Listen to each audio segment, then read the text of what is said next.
Alam mo nung nag-aaral pa tayo dito sa Burol, nilook forward ko talaga yung year or yung time na babalik ako tapos makikita ko yung changes. Sabi nga nila, high school yung pinaka masayang part ng pag-aaral. And masasabi ko naman na agree talaga ako doon. Amin ko masaya yung college and senior high school. Elementary hindi masaya.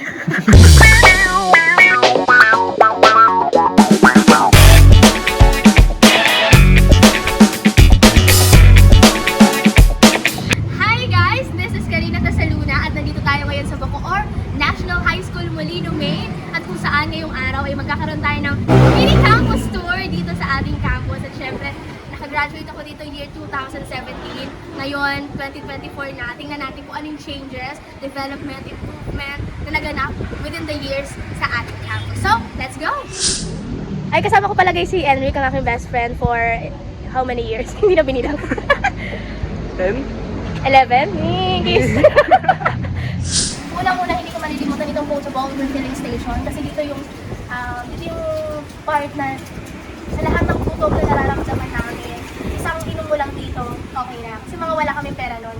Natatandaan ko no, mga parang 50 pesos lang yung baon ko. At kailangan mo siya pagkasyahin kasi whole day tayo nun, di ba, be? Oo. Whole day, be. Minsan nga 9 to 8 pa nga eh. Tapos mga ano ba, oh, may practice tayo, guys! Para mga walang pagod. Ano to, be? Registrar. Oo. Ayan. Parang konti lang yung memories ko dito kasi parang natatakot kami during that time. Kasi syempre, mampaprocess ko, parang hindi sila approachable that time. Pero sana ngayon approachable. Kung mapapansin nyo, wala siyang grills na. Ito yung garden. Dati, itong garden na to, talagang ano to, malalago yung puno, yung mga halaman inaalagaan talaga. Tapos may mga isda pa yun, di ba, be? May isda pa yun na pinapakain namin ng tinapay. At dahil bukas, papasok tayo. Wala namang harang eh. Walang harang, so pwede pumasok. So ito, meron tayong mini pond. So mini pond namin, napakayaman talaga ng Bacoor National High School kasi talagang pinuno nila ng efficacent oil. Wala nang mga ano ngayon, wala nang mga, yung pangit naman na. Wala nang yung mga fishes. Pero may, at least meron, oh, may ano, nilalagay ng tubig, oh. For renovation nga siya guys, kasi may mga nakalagay na ganon. So, inaasahan ko mga next year gaganda na to. Mas maganda na to.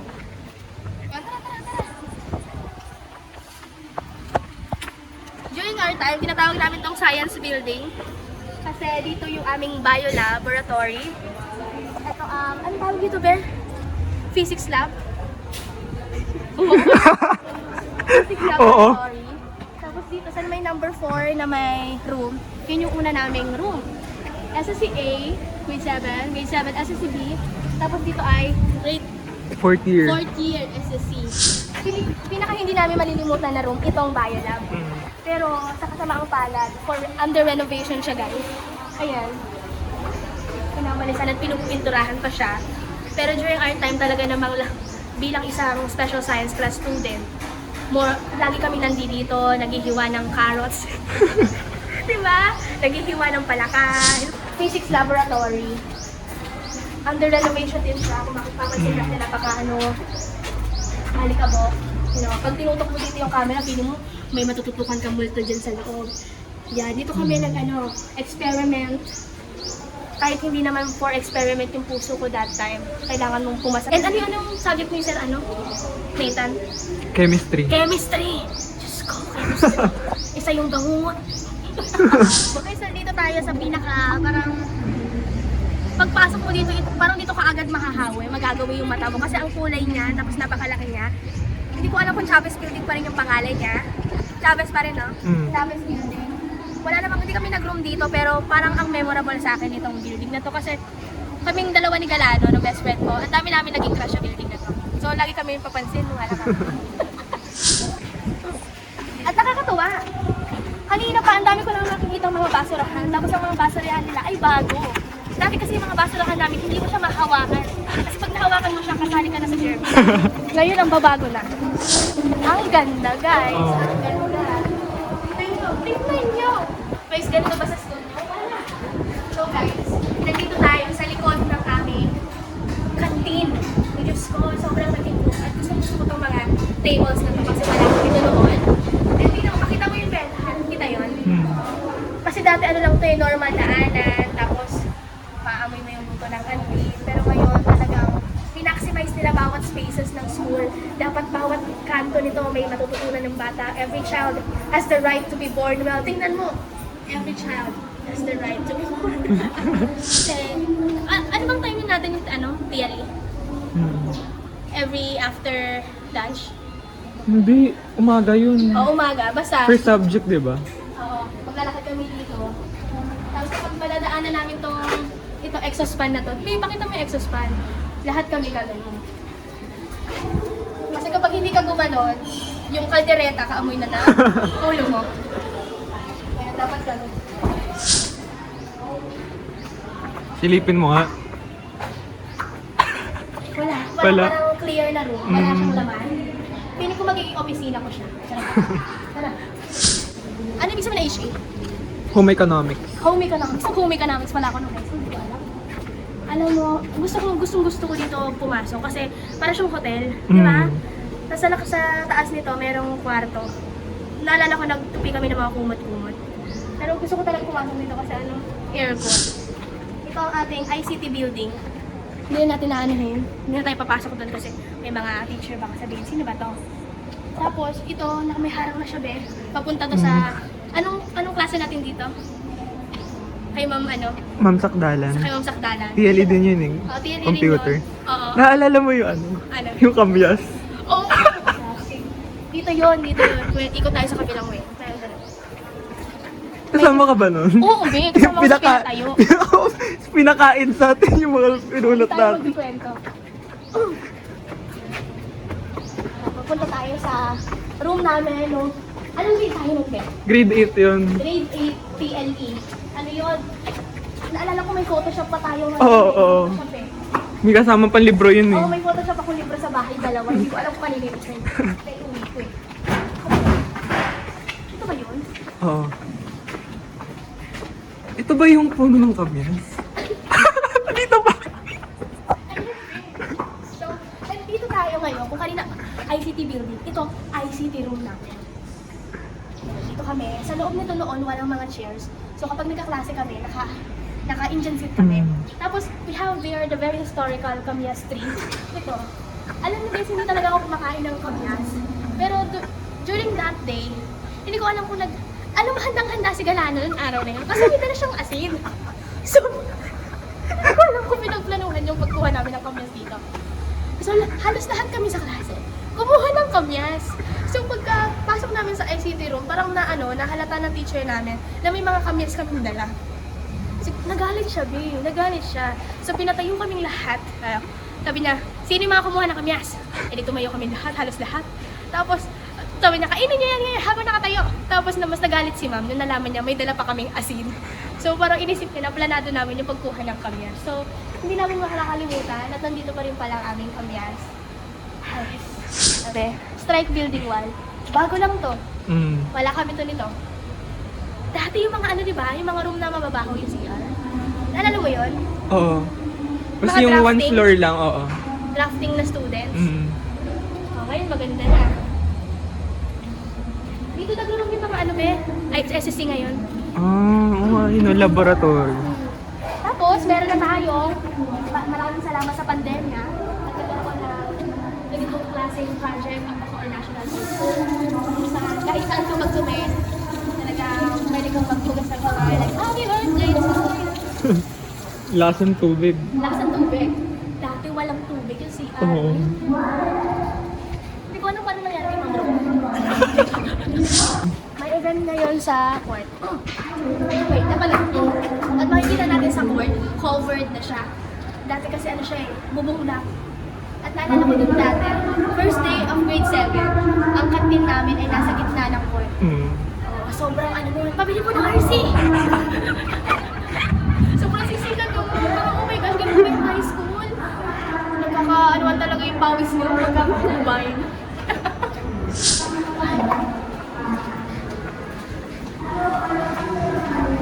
Gusto ko yung part na meron pa ulit nito. May tubig! May tubig! Kasi sa mga public school guys, iilan lang yung talaga kung sagana sa tubig. Problema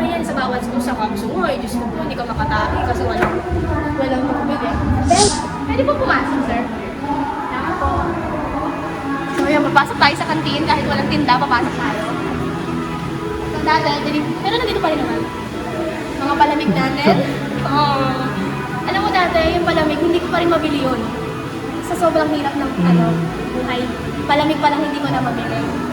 Nandito pa rin ang hilahan. Dati walang milk tea, may milk tea na. Turon, maluya. May siomai rice na. May pizza roll pa nga. At may pizza roll. May hotcakes. May hotcake pa tayo nun. Oo. Hindi lagi kong binibili dati. Talaga? Oo. May corn dog, bago ang corn dog. Bago yan. Burger, may burger doon. May Oo. burger. Tapos ito, Ben. Itong mga tinitinda dito, hindi ko alam kung napaka-espesyal, pero napaka-sweet ng tindera dito. Parang nabibili mo, bravo. Ang uso nun dati is yung mga Richies.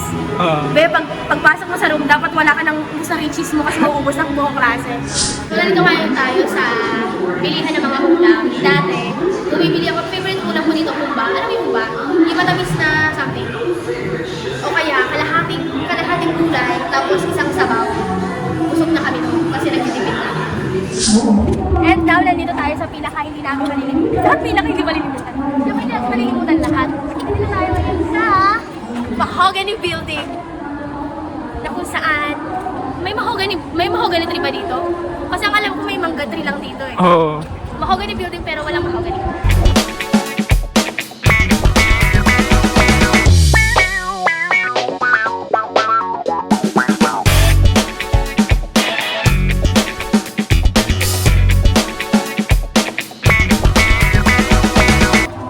The BNHS Main Teen Center. School Teen Center. So, after tayo sa aming room. Tingnan natin kung may mga bakas pa tayong may iwan doon. So, nasa likuran ko guys, ang mismong classroom namin noong grade 10. At, ay, may bakas pa ba eh? SSCA.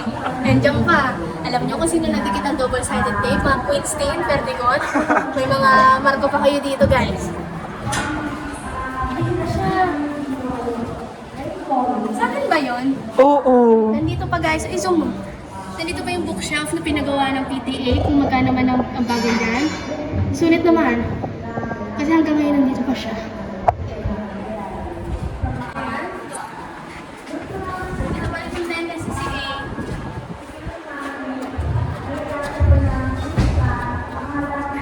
Okay. Wala na akong marka dito.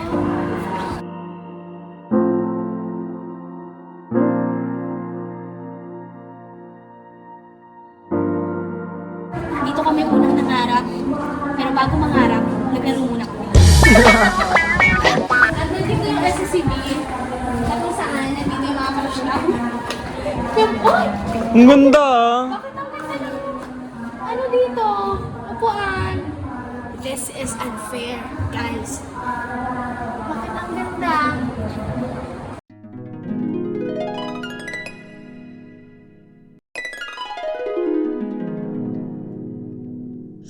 Covered court na nila ngayon. Pero ang init na, pero ang init na. Tapos nandito sa likod nila, ang renovated na Maliksi Building. Ito yung Maliksi Building, may letter M. Ngayon, ewan ko kung may letter M pa siya. Sa likod niyan, ito, Jeya Building. Yung parang kulungan ng manok dati. Ayun. So, baba na tayo. Ito tayo sa library.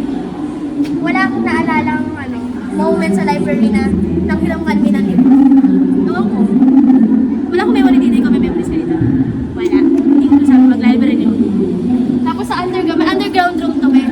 Ito ang School Teen Center.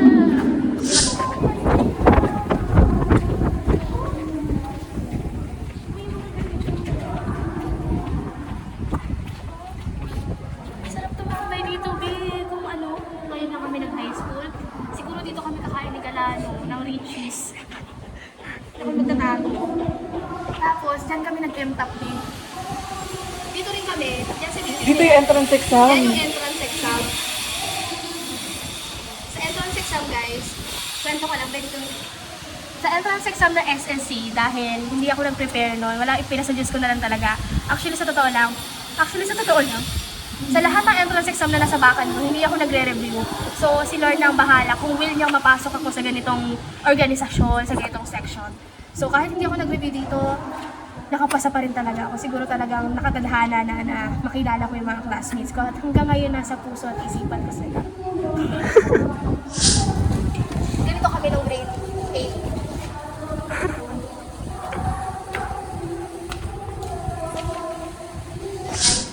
Nandito tayo ngayon sa AusAid Building. Ang AusAid, ibig sabihin, Australian Aid Building.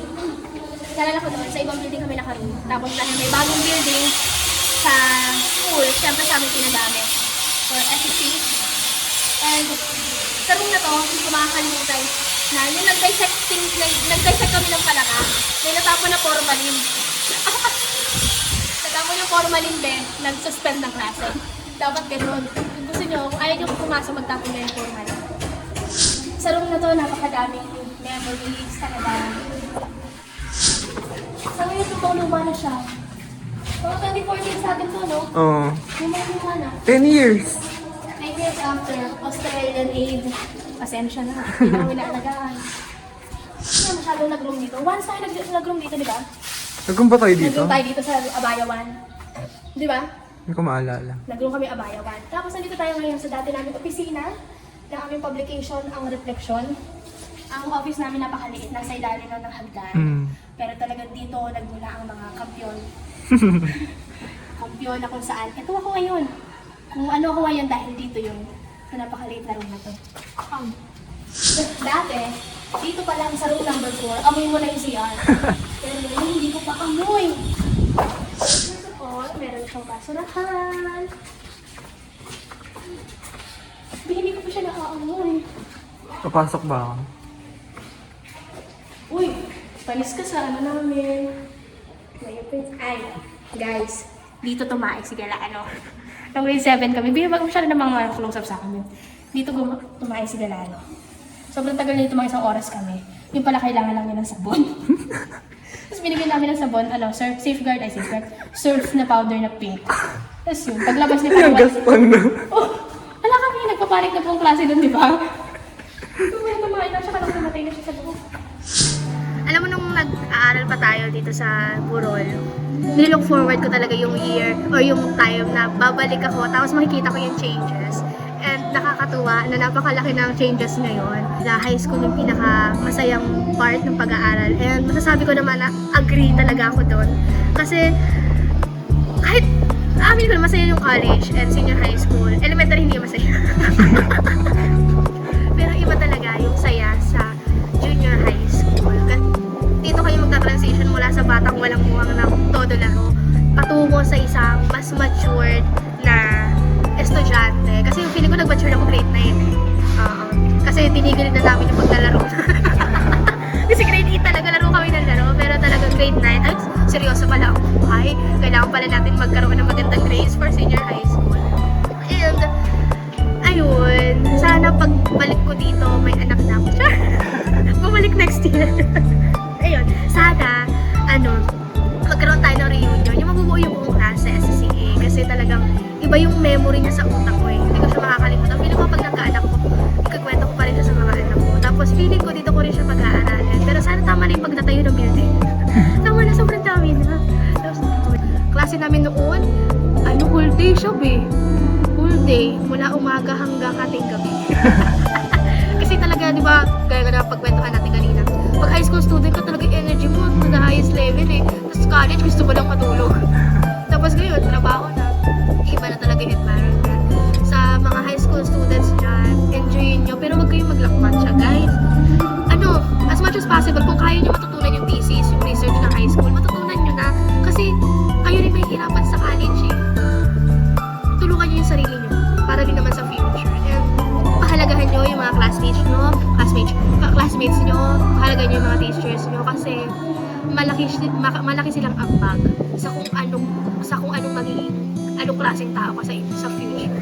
And yun lang guys, nag-enjoy ako sa pag-iikot muli sa Bacoor National High School muli no May. At maraming salamat sa panonood ng aking video. This is Karina Tasaluna.